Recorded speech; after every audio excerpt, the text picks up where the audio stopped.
Mr. Newsom. You, sir, are a perfect example of why we have in this state a felony murder rule.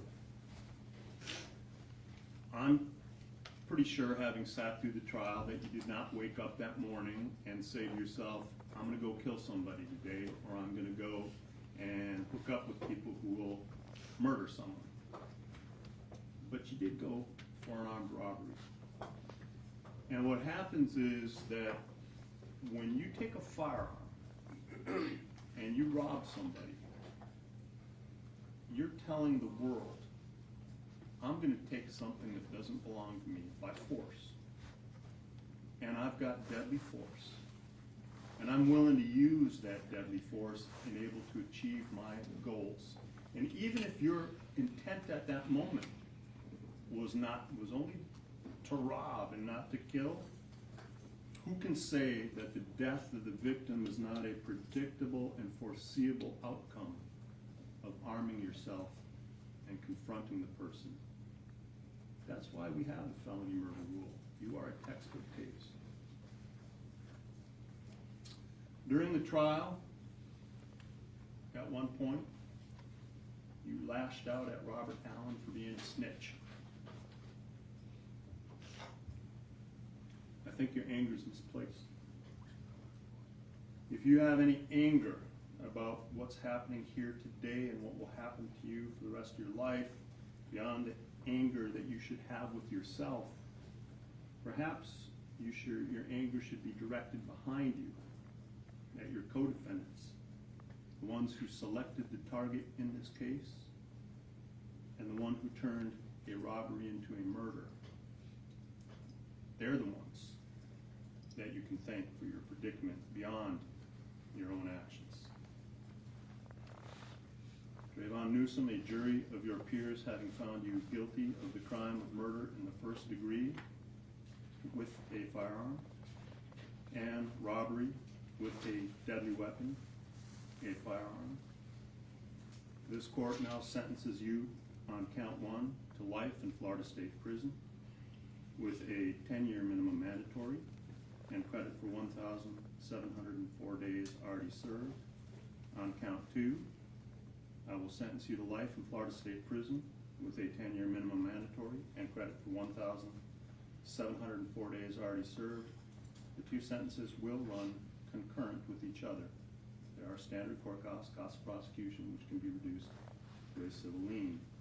You have 30 days to appeal.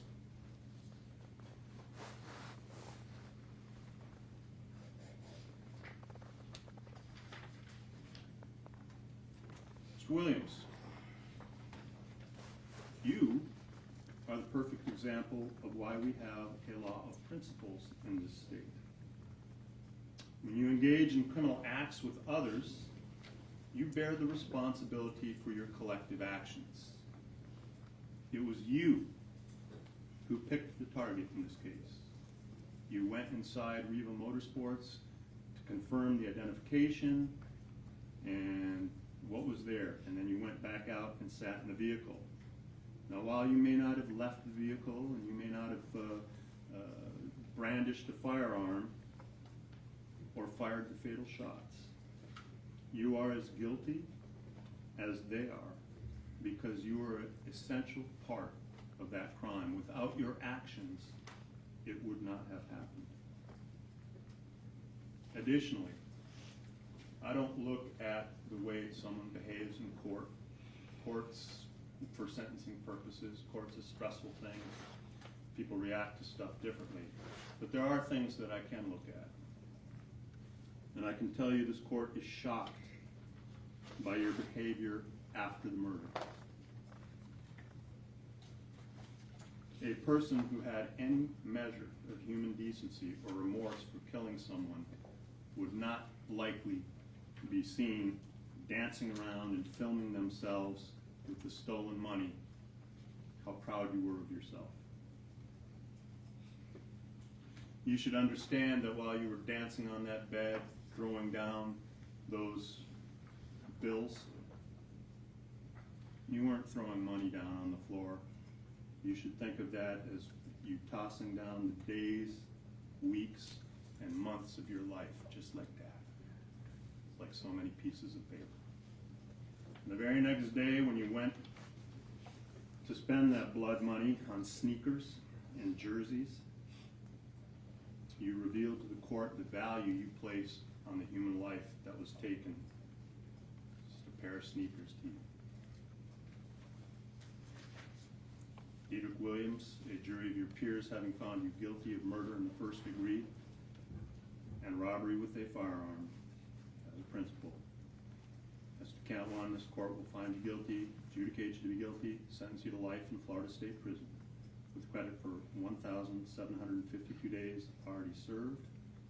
Count two, I sentence you to life in Florida State Prison with credit for 1,752 days already served. Two counts will run concurrent with each other. There are standard cost of prosecution. I'll reduce those to civil lien. Both you and Mr. Newsom should understand that life sentences are necessarily life without possibility of parole because we do not have parole in Florida.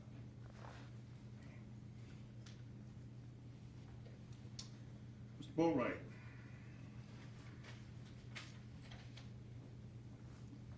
You turned a robbery into a murder.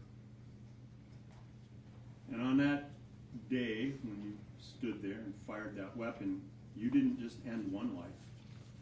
You effectively ended 5 lives, including your own. Like I just said, you need to understand that when we say life in Florida State Prison, that means life. It is necessarily without parole. Florida abolished parole. You know, as the song says, you can check out anytime you like, but you can never leave. You will spend the rest of your life in prison. From here, you will go and be placed in a cell that has a stainless steel slab that's attached to the wall. That's your bed.